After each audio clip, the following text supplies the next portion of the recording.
My parents ridiculed me, the slow one, while my sister secured a full Harvard scholarship. At her graduation, Dad declared she'd inherit everything. A $13 million New York City estate and a new Tesla. I sat silently in the back until a stranger appeared, delivered an envelope, and then whispered, "Time to reveal your true identity." You know that feeling when you're standing in a room, surrounded by your own family, but you feel completely invisible? Like a ghost at your own life's party? For 15 years, that was me, Grace Anderson. The family disappointment. While my sister was celebrated like royalty, I was the quiet art teacher nobody noticed. But what if everything my parents thought they knew about success was a lie, and the truth was about to explode right in their faces? What the hell happened next still gives me chills. Our family penthouse, 68 floors above Central Park. Every morning, I'd watch my parents sip coffee from Waterford Crystal, planning my sister Isabella's glittering future at their $50,000 walnut dining table. The actual Monet above the fireplace? That cost more than I'd make in 20 lifetimes teaching finger painting to 5-year-olds. Meanwhile, my studio apartment in Queens had water stains and a radiator that sounded like a ghost having an absolute meltdown. Isabella toted designer bags that cost more than my annual rent, while I lugged art supplies in a canvas tote I'd painted myself in college. The contrast wasn't subtle, and my parents made sure everyone knew it. Grace teaches at PS 47, my mother would tell her country club friends, her voice dropping like she was confessing a family crime. Isabella just made law review at Harvard. The comparisons came in pairs, like salt and pepper, except one was Himalayan pink salt and the other was just dirt. But here's the thing they never knew. I loved my job. Every morning, 23 second graders would rush to hug me, their faces lighting up when they saw the art supplies I bought with my own money. Their parents, immigrants, single moms, dads working 3 jobs, would thank me with tears in their eyes when their children brought home paintings that made them feel seen, truly seen. My parents never asked about my work. They never saw the awards tucked away in my desk drawer, or read the letters from parents saying I'd changed their children's lives. To them, success meant stock portfolios and summer homes in the Hamptons. I still went to every family dinner, every celebration. Not for them. For my grandfather, who died 10 years ago. The only one who ever said, "Grace, you're going to change the world." Just not the way they expect. I had no idea how right he was. Isabella, 28 years old, graduated summa cum laude from Harvard Law last week. The dean himself offered her a $215,000 starting salary before she'd even tossed her cap in the air. Her Patek Philippe watch, a gift from Dad, cost more than my annual salary of $42,000. She was 4 years younger than me and already owned an investment portfolio that would make CEOs weep. Her LinkedIn read like a Wall Street fairy tale. Mine? Art teacher at PS 47. Believes every child is an artist. The family group chat that week was a shrine to Isabella's glory, cap and gown photos, screenshots of congratulations from senators, a video of her valedictorian speech. My message? Congratulations, Bella. Red heart, nothing more. That same chat didn't show the 8 National Education Awards in my desk, the 3-time Teacher of the Year recognition, or the art therapy program I'd built from nothing that now served 500 children with disabilities across 3 boroughs. I never mentioned these things. What was the point? In my family's currency, they were worthless. The invitation to Isabella's graduation party arrived on ivory cardstock, so thick it could double as a weapon. Celebrating Isabella's extraordinary achievement, it read in gold foil. At the bottom, in my mother's handwriting, "Grace, please dress appropriately." I wore my best dress, a simple black sheath from Target. Isabella, of course, would be in custom Versace. Some things never change. Or so I thought. Why can't you be more like Isabella? That question stalked my childhood like a shadow with teeth. When I brought home an A- in calculus, Isabella had already skipped 2 grades. When I won the state art competition at 16, Isabella had just been accepted to Harvard at 17. My achievements were footnotes in the grand story of Isabella Anderson, future Supreme Court Justice, as my father liked to predict after his 3rd scotch. My mother perfected the art of selective introductions. This is Isabella, our Harvard law student. She'd beam, her diamonds catching the light. Then, if pressed, oh, and Grace, she teaches. The pause before teaches stretched like a void where disappointment lived. I chose teaching because of Mr. Yamamoto, my high school art teacher. He found me crying in the supply closet after another "Why can't you be like Isabella?" lecture. He said something I'll never forget. Some people build skyscrapers, Grace. Others build souls. Guess which one lasts longer? I wanted to build souls. My parents wanted me to build portfolios. The family photo wall told the story better than words. Isabella's accomplishments covered an entire section: diplomas, newspaper clippings, photos with governors. My section had one photo: college graduation. Even that was partially hidden behind Isabella's framed Harvard acceptance letter. 10 years of therapy taught me to stop seeking their approval, but knowing something intellectually and feeling it in your bones are different beasts. So I kept showing up, kept smiling, kept pretending their words didn't carve little pieces from my heart. From a corner of the St. Regis ballroom, a man in a charcoal suit watched me. He'd been there since I arrived, and something about his gaze felt knowing, like he was waiting for something. The ballroom glittered with the kind of wealth that didn't need to announce itself. 200 guests sipped Dom Perignon from crystal flutes, while beluga caviar made rounds on silver platters that probably cost more than my car. Every corner screamed money, from the 30-foot ceiling draped in silk to the orchid centerpieces flown in from Thailand. My father clinked his champagne glass with a gold pen. Of course it was gold, and the room fell silent. Ladies and gentlemen, we're here to celebrate the only success story that matters in the Anderson family. He raised his glass toward Isabella, who stood in her custom Versace gown, looking like she'd been carved from marble and ambition. My daughter, the Harvard law graduate, the only success story. Singular. I wasn't even a footnote anymore. I was an eraser. My mother worked the room, her voice carrying over the classical quartet. Isabella's starting at White and Case next month, she told the mayor's wife.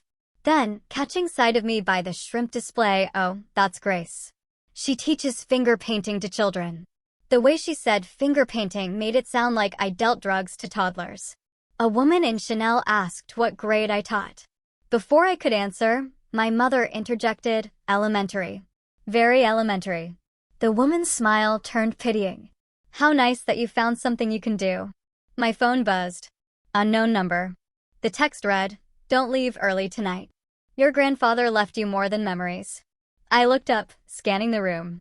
The man in the charcoal suit raised his champagne glass lightly. A gesture so small, only I noticed. My father was back at the microphone. And now, for the real surprise of the evening, Isabella. His voice boomed. "Success deserves rewards." He pulled a small velvet box from his tuxedo pocket. The room collectively leaned forward. "The keys to your new Tesla Model S Plaid." A gasp rippled through the crowd.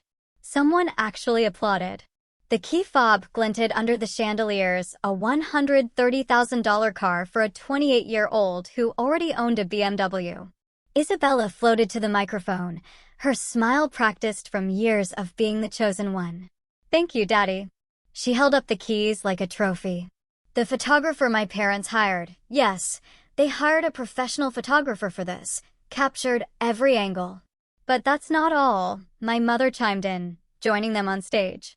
She produced an envelope from her clutch, the Hermes one, naturally, a $30,000 Birkin that could feed a small country. Inside this envelope is the deed to your new home. A $13 million penthouse in Tribeca. For bedrooms, private terrace, and a view of the entire city you're about to conquer. $13 million. For reference, that could fund my entire school's art program for the next century. It could provide therapy for thousands of children who'd never otherwise afford it. Instead, it would house one person who already had everything. Isabella hugged them both, and the photographer went wild. The crowd erupted in applause that felt like tiny hammers against my skull. I stood in my corner, invisible as wallpaper, holding my champagne flute so tight I worried it might shatter. "This Tesla is just the beginning of what you deserve, Isabella," my father said into the microphone. His words carried across the room, across the years of comparison, across every moment he'd looked through me like I was transparent. The man in the charcoal suit moved closer. Not obviously, just a drift through the crowd that brought him within earshot. He wasn't watching Isabella's triumph. He was watching me. My phone buzzed again. The real show starts in 5 minutes. Don't sign anything. Sign anything? What could I possibly, Grace? My mother's voice cut through my thoughts. Come here, please. We need you on stage. Isabella held the microphone like a scepter, her Harvard law ring catching the light. I want to thank everyone for celebrating this moment with us, she began, her voice honey-sweet with hidden thorns. Success isn't easy. It takes dedication, ambition, and the courage to reach for more. Then she paused, her eyes finding mine. Finger paintings and participation trophies. Nervous laughter rippled through the crowd. Someone whispered, "Heh." Another said, "But true." Some people, Isabella continued, are content with mediocrity. They find comfort in small lives, small dreams, small paychecks. And that's fine. The world needs people to teach children their ABCs, while others of us argue cases before the Supreme Court. My cheeks burned. 200 pairs of eyes tried not to look at me while absolutely looking at me. A woman in pearls stage whispered to her husband, "Is that the teacher's sister?" Poor thing. But tonight isn't about those who settle. Isabella raised her champagne. It's about excellence. It's about proving that with the right mindset, the right education, and the right priorities, anyone can excuse me. The man in the charcoal suit stepped forward. The crowd parted like he carried invisible authority. He was older than I'd first thought, maybe 75, with silver hair and eyes that had seen decades of secrets. "I apologize for interrupting," he said, his voice carrying despite its softness. "My name is Harold Whitman. I was your grandfather's attorney for 40 years. My father's face went pale. My mother's champagne glass trembled. "I have something that needs to be addressed tonight," Harold continued, pulling a leather envelope from his jacket before any more announcements are made. Isabella's smile froze. "I don't think but I do think," Harold said. "In fact, your grandfather insisted." My father recovered quickly. He always did when his authority was challenged. "Mr. Whitman, this is a private family celebration. Whatever business you have can wait until, actually, it can't." Harold's voice remained calm, but there was steel underneath. "Especially considering what you're about to do." My father's jaw tightened. He knew something. They both did. My parents exchanged a look that lasted a heartbeat too long. As I was saying, my father turned back to the microphone, speaking faster. "Now, Isabella will also be inheriting the entirety of the Anderson family estate. The company, the properties, all of it. She's proven herself capable of managing substantial assets." The room erupted in congratulations. Isabella glowed. My mother smiled so wide her Botox almost cracked. Grace, on the other hand, my father continued, and my stomach dropped, simply doesn't have the capacity for such responsibility. Teaching finger painting to children is noble, I suppose, but it hardly qualifies someone to manage millions. Some people build empires, others finger paint. The words hit like physical blows. Which is why my mother joined in, producing another document from her bag. "We need Grace to sign this waiver of inheritance rights. It's what's best for everyone." The crowd went silent. This was too much drama, even for the Upper East Side. "Come on up, Grace," my father said. It wasn't a request.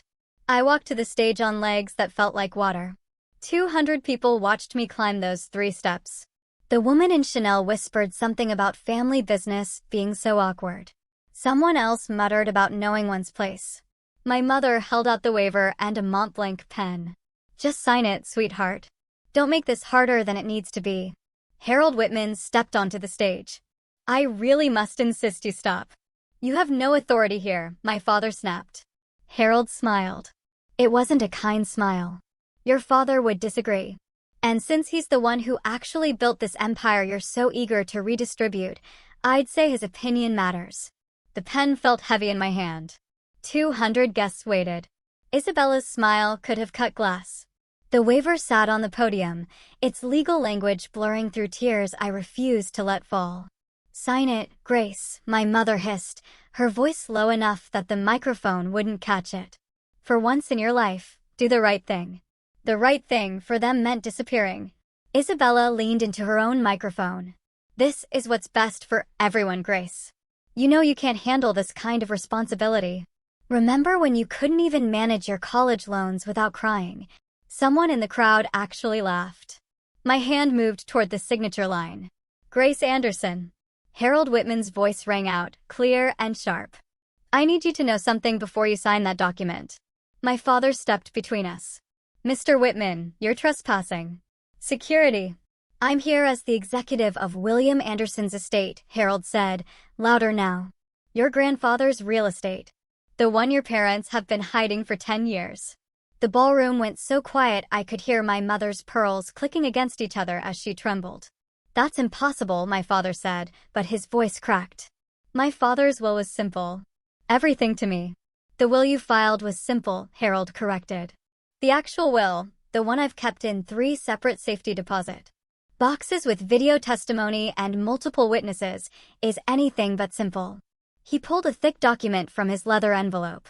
The gold seal of New York State caught the light. "I have something you all need to see," Harold announced to the room. "Something that changes everything about tonight's announcements." Isabella grabbed for the waiver. "Just sign it now, Grace. Whatever this is, it doesn't matter." But my hand had stopped moving because Harold Whitman was looking at me with my grandfather's eyes, kind, knowing, and absolutely certain. If you've ever felt undervalued for choosing purpose over profit. I looked at the pen in my hand, then at the faces around me. Isabella, radiant in her certainty. My parents, impatient and dismissive. The crowd, waiting for the teacher to accept her place at the bottom of the family hierarchy. For a moment, I almost signed it. 15 years of being the disappointment weighed on my shoulders like a lead blanket. Maybe they were right. Maybe I was meant for small things, small dreams, small impacts. Maybe teaching children to paint rainbows wasn't worth as much as arguing corporate mergers. "Sometimes loving your family means letting go," I said quietly, the microphone catching my words. My mother relaxed. Isabella smirked. My father nodded approvingly. I positioned the pen above the signature line. One signature, and I'd never have to sit through another comparison. Another, "Why can't you be more like Isabella?" lecture. Another family dinner where my work was treated like a hobby. The pen touched paper. "Your grandfather wrote you letters," Harold said suddenly. 23 letters over 10 years. Your parents returned every single one unopened. My hand froze. "What letters?" I looked at my parents. "What is he talking about?" My mother's face had gone white under her foundation. "It doesn't matter now," my father said, dismissively. "Oh, but it does." Harold pulled out a stack of aged, yellowed envelopes. "William Anderson spent the last decade of his life documenting something very specific. Something about his granddaughters." He held up the document again, the Real will. "Before you sign anything, Grace, you should know what your grandfather knew.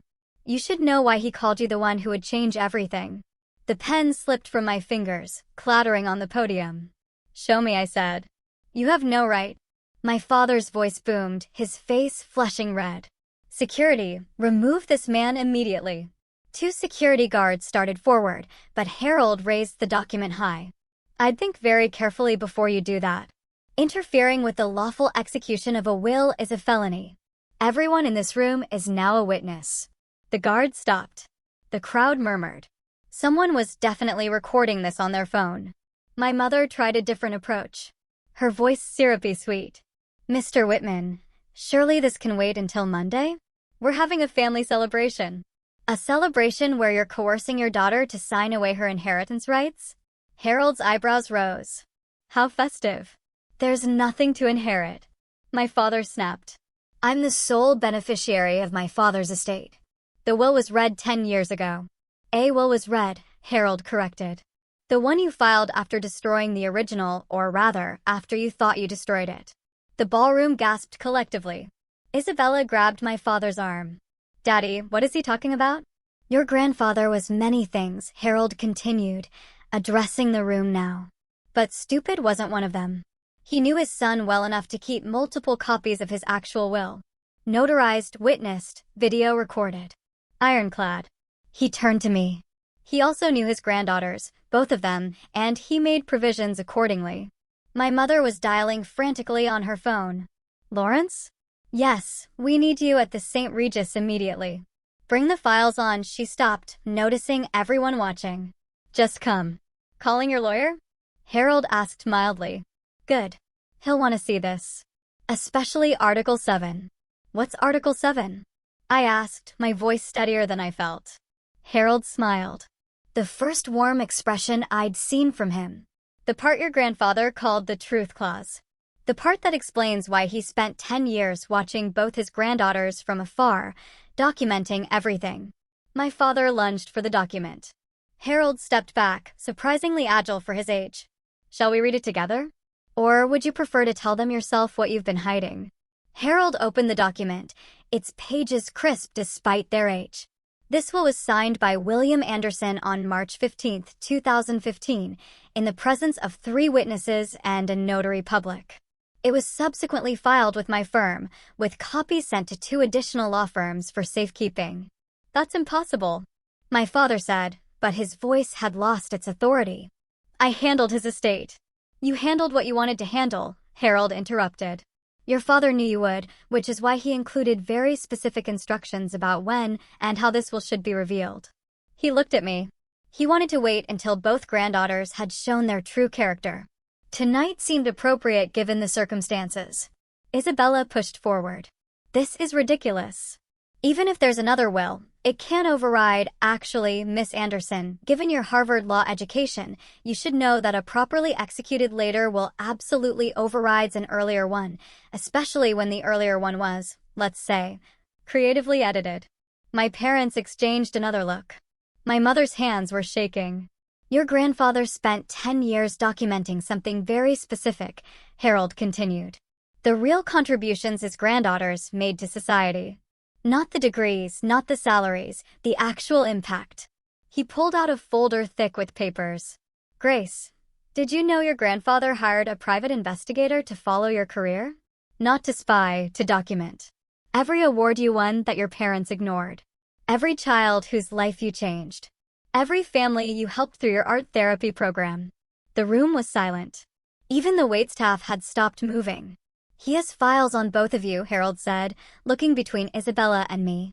And based on those files, he made his decision about who should inherit the Anderson legacy.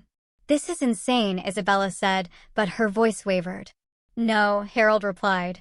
This is justice. Shall we read Article 7 now? Isabella's Harvard training kicked in like a reflex. I want to see authentication. Notary seals, witness signatures, timestamp verification. This could be fabricated. Anyone can create old-looking documents. Spoken like a true lawyer, Harold said approvingly.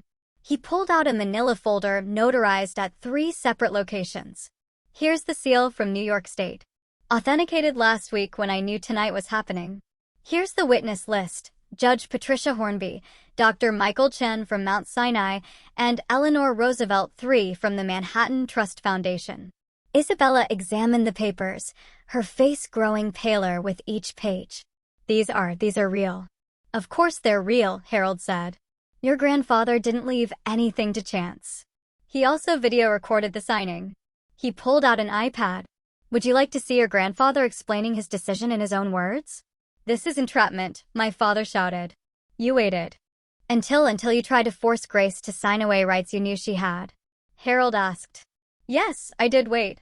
Your father predicted you would do exactly this.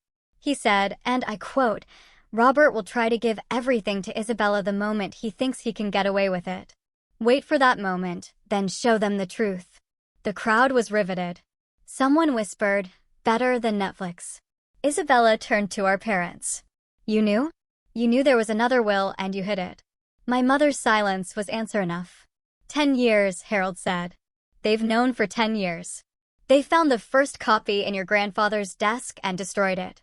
What they didn't know was that he'd already filed copies with 3 law firms and recorded himself signing it. I'll challenge this in court, Isabella said, but her voice lacked conviction. With what grounds? Harold asked. Mental incompetence? Your grandfather's medical records show perfect cognitive function. Undue influence? He hadn't seen Grace in years when he wrote this. Face it, counselor. This will is bulletproof. He turned to page 7. Now, shall we discuss the inheritance criteria your grandfather established? Harold adjusted his reading glasses, the document steady in his hands. Article 7, Conditions of Inheritance. I, William Anderson, being of sound mind and body, establish that my estate shall pass to the granddaughter who demonstrates genuine service to humanity, measured not by degrees or income, but by verifiable positive impact on others' lives. The ballroom was so quiet I could hear my own heartbeat. Furthermore, Harold continued, this impact must be documented by independent third parties, not family, not friends, but institutions and individuals with no personal stake in the outcome. Isabella laughed, but it sounded forced. That's completely subjective. How do you measure positive impact? Your grandfather thought of that. Harold pulled out another folder, this one marked with Grace's name. He established specific criteria, letters from beneficiaries, awards from recognized institutions, media coverage of charitable work, professional evaluations from supervisors, all dated and verified. He set the folder on the podium. It was 3 inches thick. Grace Anderson, he read from a summary sheet. 8 National Education Excellence Awards. 3-time Teacher of the Year. Founder of Art Heals, a therapy program serving 500 children with disabilities across 3 boroughs. Published in the Journal of Art Therapy for groundbreaking work with autism spectrum disorders. Recognized by the Department of Education for innovations in inclusive education. My mother gasped. That's not possible. She never told us. Because you never asked, Harold said simply. You were too busy celebrating Isabella's achievements to notice Grace was quietly changing lives. He pulled out another sheet. Letters from 237 families, independently verified, crediting Grace with transforming their children's lives. 14 children who were nonverbal before her art therapy program and now communicate through artistic expression. 3 suicide preventions directly attributed to her intervention. Tears were running down my face. I hadn't known he knew. I hadn't known anyone was watching. Your grandfather called you the quiet one who serves, Harold said to me gently. He saw what others missed. Harold opened a second folder, this one bursting with photographs and letters. Your grandfather hired investigators not to spy, but to document what your parents refused to see. Grace, did you know that the mayor's office has your photo on their wall of New York's quiet heroes? I shook my head speechless. 3 years ago, you used your entire savings to keep your art program running when the school lost funding. You took a second job tutoring to buy supplies. You never told anyone. He pulled out a bank statement. Your grandfather's investigator documented every sacrifice. A woman in the crowd, Mrs. Chin from the PDA, suddenly stood up. That's my son's teacher. She saved his life. He was diagnosed with selective mutism, wouldn't speak for 2 years. Grace taught him to paint his words. Now he won't stop talking. She glared at my parents. You should be ashamed. Others began standing. A man in a navy suit. She taught my daughter after she lost her hearing. Said art doesn't need words or sound. Another parent. My son has autism. Grace spent her lunch breaks working with him for free. He just got accepted to art school. My parents looked stunned. Isabella's mouth hung open. Your grandfather followed every news story, Harold continued, pulling out clippings. Local teacher transforms lives through art. Innovative program brings hope to special needs families. The quiet revolution in room 203. He looked at my parents. You had every opportunity to know this. You chose not to look. Then he turned to Isabella. Now, Miss Anderson, would you like me to read your grandfather's assessment of your contributions, or should we skip to his final decision? Isabella's face was stone. Read it. Harold nodded. Very well.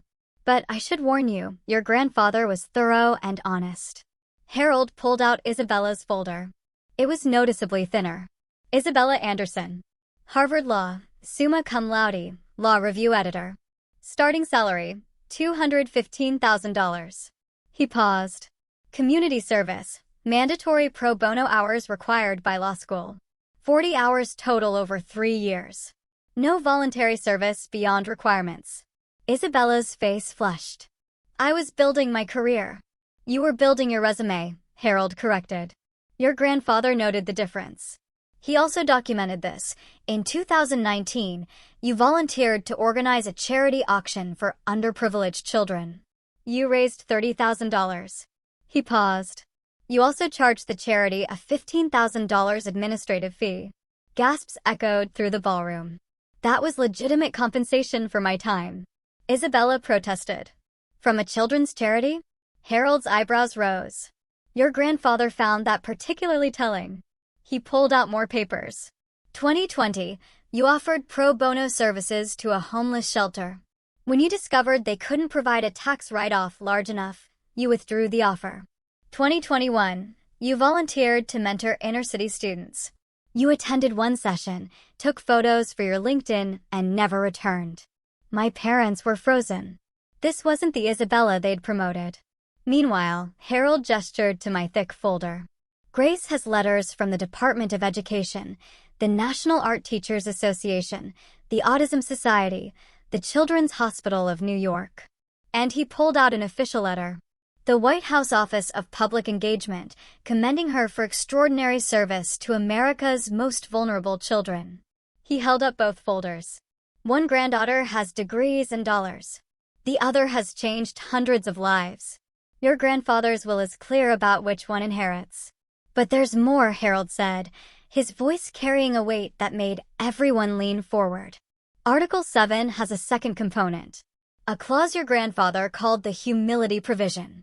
Isabella's lawyer, Lawrence Fitzgerald, had arrived, slightly out of breath. Don't say another word, he advised his clients. Oh, I think everyone needs to hear this, Harold smiled. Sometimes the quietest person in the room is the strongest. Lawrence pushed through the crowd, his Armani suit impeccable despite his rush. This is highly irregular. Any will contest should be handled in probate court, not at a social gathering. There's nothing to contest, Harold replied calmly. I'm simply executing William Anderson's explicit instructions. He wanted this revealed publicly, in front of witnesses, specifically when the family tried to exclude Grace from inheritance. Isabella grabbed Lawrence's arm. Tell them this won't hold up. Tell them I'll sue for defamation. For intentional infliction of emotional distress. For what? Harold interrupted. For revealing the truth? Your grandfather documented facts, Miss Anderson. Pro bono hours are public record. Charity finances are public documents. Your LinkedIn posts about mentoring are still online, though the shelter confirms you only attended once. This is character assassination. Isabella's voice cracked. No. A voice from the crowd spoke up. It was Judge Patricia Hornby, one of the will's witnesses. This is accountability. I watched William Anderson sign this will. He was heartbroken about what his son had become. How material success had replaced human values. He said, Wait, Patricia. I built this fortune to help people, not to create monsters. More parents from my school stood up. Mr. Rodriguez, whose son had severe ADHD, Grace Anderson spent every Thursday after school with my boy for 2 years, never charged us a penny. He's in college now because of her. Mrs. Kim, my daughter was bullied for her disability. Grace created a whole anti-bullying program through art. Changed the entire school culture. Dr. Patel, she volunteers at our children's hospital every Saturday. Brings art supplies she pays for herself. Isabella looked around wildly. Money doesn't make you worthy, Isabella, I heard myself say, my voice steady. Impact does. You manipulated him. Isabella accused. You must have.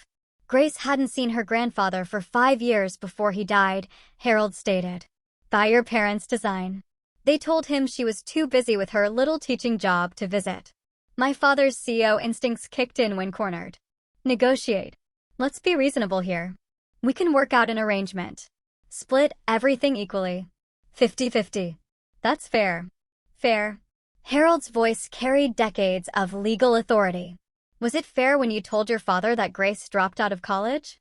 She graduated with honors. Was it fair when you said she was unemployed? She was teaching full-time. Was it fair when you returned every letter he tried to send her? My mother clutched her Hermes bag like a lifeline, tears ruining her perfect makeup. We only wanted what was best for the family. Isabella had so much potential and Grace didn't. Harold gestured to the crowd. Half this room can testify to Grace's potential. The difference is, she fulfilled hers by lifting others, not by stepping on them. Please, my mother turned to me, desperation cracking her voice. Grace, sweetheart, think about the family reputation. If this gets out, it's already out. 3 phones were clearly recording. My father tried one last angle. Grace, you don't understand complex finances. The company needs someone with business experience. The company? Harold laughed. You mean the real estate empire built on your father's patents? The ones he invented while teaching at Columbia? Before he knew his son would value square footage over souls. Lawrence whispered urgently to my parents. Isabella stood frozen, her perfect world crumbling in real time.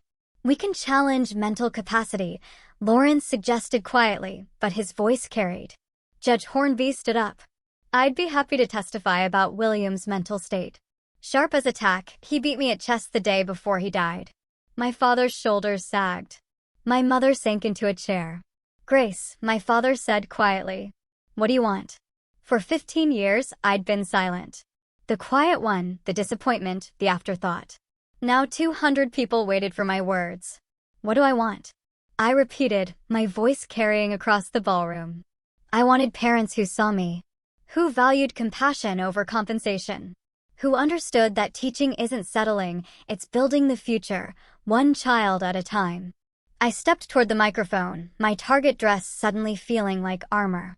I spent 15 years believing I was less than Isabella because my bank account was smaller, because my car was older, because my apartment didn't have a doorman. I looked at my parents. You taught me that worth equals wealth. Grandfather knew better. The room was silent except for someone quietly crying, Mrs. Chin, whose son I taught to speak through art. I don't need your money, I continued, looking at my parents. I needed parents who celebrated my first teaching award the way you celebrated Isabella's first A+. I needed a family who understood that changing one child's life matters more than billing hours. Isabella finally spoke. So sanctimonious. So noble. You think you're better than me because you're poor? No, I said simply. I think I'm fulfilled because I'm useful. There's a difference between being successful and being significant.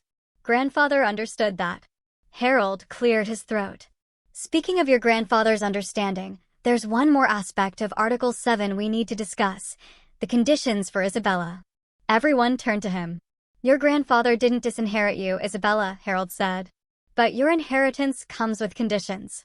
Isabella's eyes sparked with hope. What conditions? 2 years of documented public service. Real service, not photo ops, not resume building. Teaching, volunteering, genuine contribution to society. Only then do you receive your portion. That's extortion. That's education, Harold corrected. Your grandfather's final attempt to teach what your parents failed to. That privilege comes with responsibility. But I have one condition, too, I said, and everyone turned back to me. Harold smiled as if he'd been waiting for this moment. Before you state your condition, Grace, there's something else. He flipped to the next page. The humility provision, subsection C. He read aloud, should any beneficiary attempt to coerce, manipulate, or force another beneficiary to forfeit their inheritance, the coercing party forfeits all claims immediately and permanently. My parents went white. Isabella grabbed the podium for support. Furthermore, Harold continued, if such coercion occurs in public, witnessed by multiple parties, the forfeited inheritance transfers entirely to the wronged party, activating the emergency trust fund of $15 million, separate from the estate. Lawrence frantically flipped through his phone, presumably checking legal databases. That's ironclad. Tonight, Harold gestured to the room.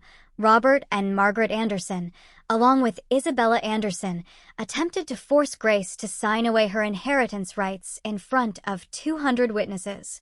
The conditions of subsection C are met. $15 million. Isabella's voice was barely a whisper. Your grandfather was very specific, Harold explained. He said, if they gang up on Grace, and they will, she should have immediate resources to establish her independence. The fund transfers automatically upon documented coercion. He pulled out a tablet. The transfer was initiated the moment Grace was called to stage to sign that waiver. Your grandfather's financial advisor has been watching by a live stream. He looked at my father. Yes, Mr. Anderson. The charity photographer you hired was actually documenting this for the estate. My father sank into a chair. He planned all of this. He knew you, Harold said simply. He knew that you'd wait until a public moment to maximize Grace's humiliation, to pressure her into compliance. He knew Isabella would support it for her own gain.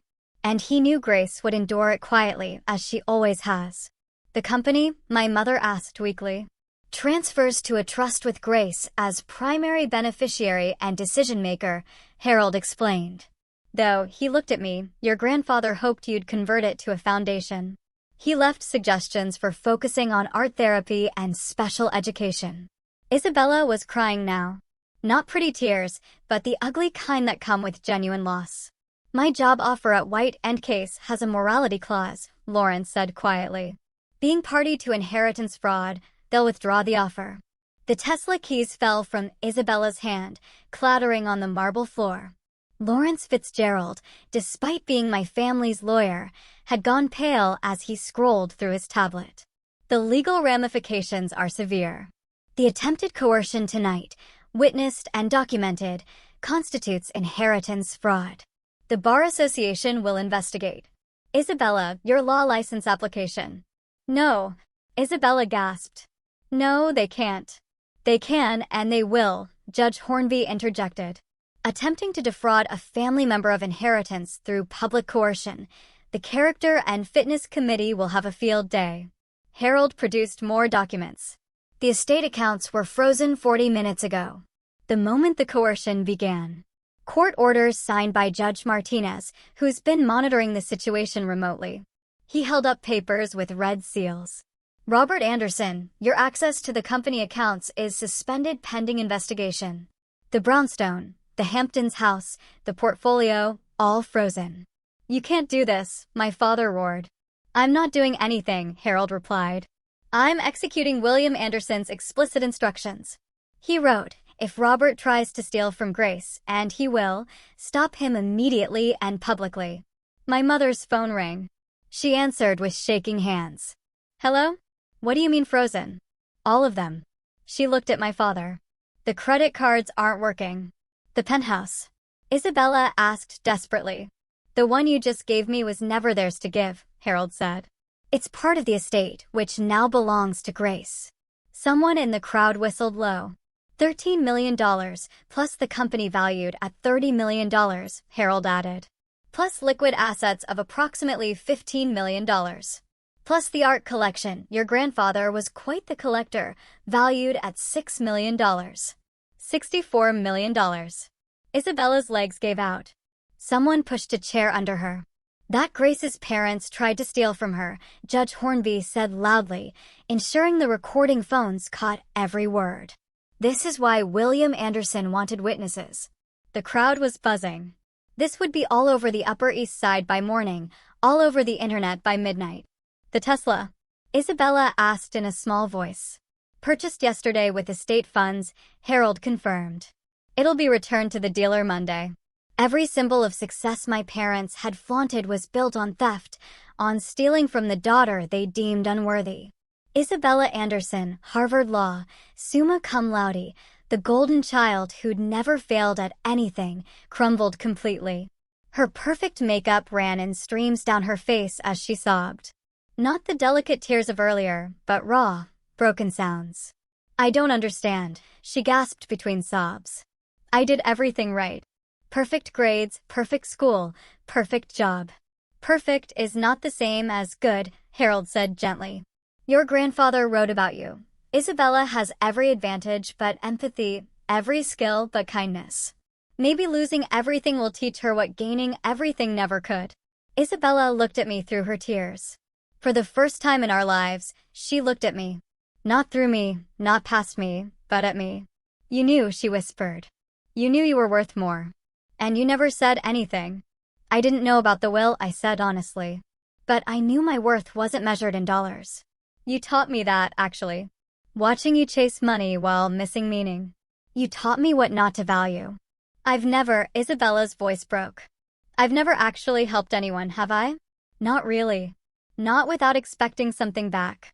The room was silent. Even the waiters had stopped pretending to work. I don't even know how, Isabella admitted. To help, to serve, to care about someone else's success more than my own. She looked at our parents. You made me this way. You praised every achievement that brought status and ignored every opportunity to build character. And now I'm 28 years old and I don't know who I am without my resume. That's the first honest thing you've said in years, my mother said quietly, surprising everyone. Isabella stood shakily. Grace, I need that job. Not white end case. Whatever you'll let me do. I need to learn. My father stood before the crowd, this titan of real estate who'd built his identity on being William Anderson's son. And for the first time in my life, I saw him clearly. Not the CEO, not the patriarch, just a man who'd lost his way. I measured everything wrong, he said, his voice carrying across the silent ballroom. Stock prices, square footage, net worth. I measured everything except what mattered. He turned to me. Grace, you were never the disappointment. I was. I disappointed my father by becoming everything he never wanted, a man who knew the price of everything and the value of nothing. My mother stood beside him, her perfect posture finally breaking. We were so proud of Isabella's Harvard acceptance that we framed the letter. But Grace, you have 237 letters from families whose lives you've changed, and we never framed a single one. She looked at the crowd, many of whom were their society friends. We taught our daughters that appearance matters more than substance, that wealth matters more than worth. We were wrong. Someone started clapping. Mrs. Chin. Then another parent joined. Then another. Not for my parents' confession, but for the truth finally being spoken. The irony, my father said, laughing bitterly, is that my father built this fortune as a teacher, a Columbia professor who invented 3 patents that changed the industry. He never cared about the money. He cared about the knowledge. And I forgot that. He looked at Harold. He tried to tell me, didn't he? All those years, he tried to redirect me toward meaning instead of money. Every week, Harold confirmed. He'd say, Robert, you're building a monument to nothing. Grace is building lives. We measured success in dollars, my mother said, looking at me, when we should have measured it in lives changed. The photographer, who apparently worked for the estate, captured everything. The truth finally exposed, documented for posterity. My father straightened his shoulders. Grace, we don't deserve forgiveness, but we're asking for it anyway. I stood at the podium, looking at my family, broken, exposed, finally honest, and made my decision. I accept the inheritance, I said. Clearly. All of it as grandfather intended. Isabella's sob cut through the air. But, I continued, I also accept his vision for it. The company will become the Anderson Foundation for Art Therapy and Special Education. The buildings will house programs, not profits. The money will fund teachers, not takeovers. I turned to Isabella. You want to learn to surf? You'll start Monday minimum wage, working with our most challenging kids. The ones who bite, who scream, who throw paint. You'll clean up their messes and celebrate their breakthroughs. You'll learn that progress isn't measured in percentages, but in smiles. If you last 2 years really last, not just show up, then you'll receive your inheritance, as grandfather outlined. Yes, Isabella said immediately. Yes, anything. I faced my parents. Forgiveness doesn't mean forgetting. It means choosing to move forward. You'll have access to a living trust, enough to maintain a reasonable life, not the excess you're used to. The brownstone stays in the family, but the Hamptons house becomes a summer camp for special needs children. My mother gasped. The Hamptons house? Grandfather specifically mentioned it. Harold smiled. He said it should ring with children's laughter, not cocktail chatter. Your grandfather predicted this too, Harold added. He said grace would be graceful even in victory. This isn't victory, I corrected. It's justice. And justice includes rehabilitation. I looked at the crowd, society's elite who'd watched my humiliation for years. The Anderson Foundation will be hiring. Real positions for real service, not galas and charity balls, but hands-on work with children who need us. Anyone interested can submit applications through Mr. Whitman. Several hands went up immediately. Grace, Isabella said quietly. What about your condition? You said you had one. I smiled. My condition is simple, family therapy. All of us. Weekly for a year. We're going to learn to be a family that measures worth correctly. My parents nodded immediately. Isabella agreed. Your grandfather would be proud, Harold said softly. He knew this would happen. All of it. I asked. Harold confirmed. He said, Grace will teach them what I couldn't, that love isn't measured in dollars and family isn't about inheritance.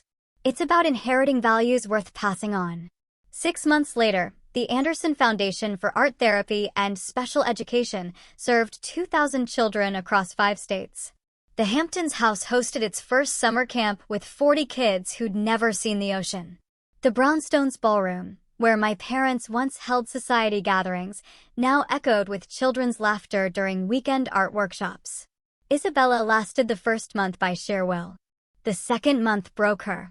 A 7-year-old with autism had a meltdown, threw paint everywhere, including in Isabella's hair.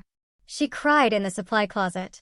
I found her there, covered in purple paint, and she laughed. Really laughed for the first time in years. He was trying to paint the sound of happiness, she said. He told me purple sounds happy. Now she runs our sensory art program. She's brilliant at it. That Harvard brain finally serving something meaningful. Her salary is $43,000 a year. She drives a Honda Civic. She's never been happier. My parents volunteer every Wednesday. Dad reads to kids while Mom helps with art projects. Last week, a child hugged my mother and left paint handprints on her blouse. She wore those handprints the rest of the day like medals of honor. The foundation has 50 full-time teachers, all paid $60,000 minimum, a living wage for doing life-changing work. We've partnered with 15 hospitals, 30 schools, and countless families who never thought their children would communicate until art gave them a language. White and Case called last month. They wanted Isabella back, said they'd reconsidered. She laughed and hung up. I have purple happiness to paint, she told them. Harold Whitman serves on our board. He says grandfather would be amazed at what we've built. I disagree. I think grandfather knew exactly what would grow from the seeds he planted. I still teach at PS 47. Same classroom, same kids who need me, same $42,000 salary from the school. The only difference is that now I can buy all the supplies we need. Every child gets their own easel, their own paints, their own chance to show the world their inner light. My grandfather knew that true inheritance isn't money, it's impact. He spent 10 years watching from afar, documenting not our achievements, but our choices. He saw Isabella choose status over service. He saw my parents choose appearance over authenticity. And he saw me choose purpose over profit. The will wasn't about punishment or reward. It was about alignment. Putting resources in the hands of someone who'd use them for others, not themselves. Grandfather didn't leave me millions. He left me the means to multiply compassion. Last week, Isabella and I went through grandfather's letters, the ones my parents had returned. In one, he wrote, Grace, you're painting the world better, one child at a time. Someday I'll make sure you have all the colors you need. He kept his promise. My parents are different now. Smaller in the best way, less proud, more present. They've discovered that being grandparents to 2,000 kids through the foundation brings more joy than any boardroom victory ever did. The art collection grandfather left, it hangs in children's hospitals now. Picassos and Pollocks watching over kids who paint their own masterpieces between treatments. That stranger in the charcoal suit who changed everything? Harold still comes to our events. He always stands in the back, watching, smiling. Last week he told me, your grandfather said you'd know what to do with the money. He said, Grace already knows the difference between having wealth and being wealthy. He was right. I am wealthy. Not because I inherited $64 million, but because I inherited the understanding of what to do with it. Money is just paper and numbers until you transform it into changed lives. That's the real inheritance my grandfather left. Not a fortune, but a purpose for it. So, tell me, if you were Grace, what would you have done when that waiver was put in front of you? Have you ever had to stand up for your worth against people who refuse to see it? I'd love to hear your thoughts and experiences in the comments below.